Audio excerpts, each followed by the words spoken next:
ഈശോ മിശിഹായ്ക്ക് സ്തുതിയായിരിക്കട്ടെ. വിശുദ്ധ ലൂക്കായുടെ സുവിശേഷം 2-ാം അധ്യായം 5-ാം തിരുവചനം. പേരെഴുതിക്കാനായി ഗലീലിയയിലെ പട്ടണമായ നസ്രത്തിൽ നിന്ന് യൂദയായിൽ ദാവീദിന്റെ പട്ടണമായ ബേത്ലഹേമിലേക്ക് ഗർഭിണിയായ ഭാര്യ മറിയത്തോട് കൂടെ പോയി. രക്ഷകൻ പിറക്കേണ്ടത് ബേത്ലഹേമിലാണ് എന്ന പ്രവചന പൂർത്തീകരണത്തിനായി ജോസഫിനെയും ഗർഭിണിയായ ഭാര്യ മറിയത്തെയും ബേത്ലഹേമിൽ എത്തിക്കുകയാണ്.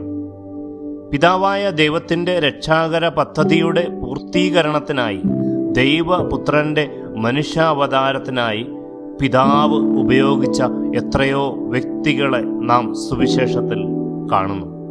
പ്രിയപ്പെട്ടവരെ, അനേകരുടെ ഹൃദയത്തിലും ജീവിതത്തിലും ഈശോയെ നൽകാൻ നമ്മെയും ദൈവം ഉപയോഗിക്കട്ടെ.